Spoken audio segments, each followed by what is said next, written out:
While some potters are skilled at both shaping and painting the pieces, we were told that the majority of the steps in production are divided depending on the person's talents. Next is the glazing layer, where the item is dipped in glaze. With all the chemicals involved in this process, from the chemical paint, emissions from the gas kilns, and the glaze, respiratory problems and environmental pollution are unfortunate side effects of the process. The last step, the pottery is fired at a whopping 1,250 degrees Celsius. Higher quality products, also known as ceramics, use a different kind of clay and get a thicker layer of glaze and are cooked at 1,300 degrees Celsius. The hotter cooked items are sturdier and also come at a higher price tag, so most items are cooked at the lower temperature.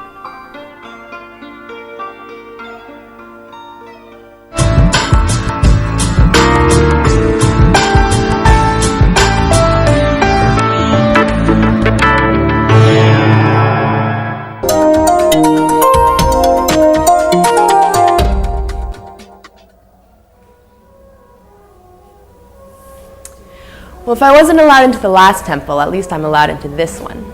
That's because this is a Confucius temple, reserved for university scholars.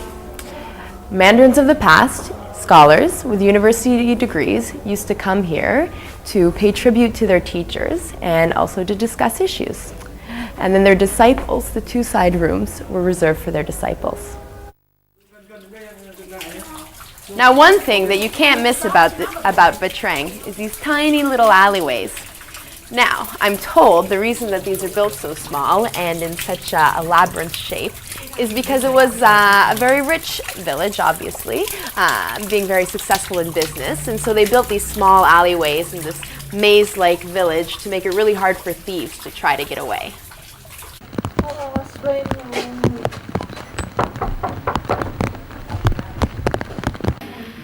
Now, while much of the village was destroyed during the war, many of the homes have stood strong.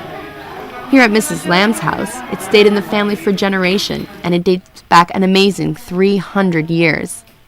Now, trying to tap into the tourist industry, Mrs. Lamb is planning to open her house to tourists for homestays.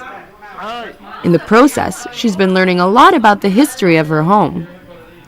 For instance, she used to use this pair of pots to store her rice and dirt. Not sure how old the pots were, she recently found out their worth when she was offered $15,000 for the pair.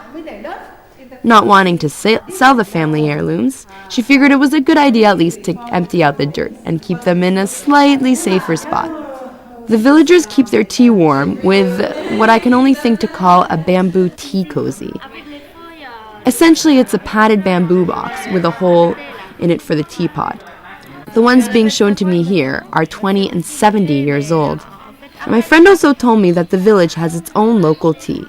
They use buds from the plants instead of leaves, although these are imported from outside the village. Many other villages do this, but what makes the Bat Chang tea special is a special kind of flower, hoa soy, which translates into tiger flower, giving their tea a local flavor. Okay, so here I am. I'm trying out the manual loom. I thought I could figure it out by watching, but it's actually a lot trickier than you think. Up until the 80s, this was how they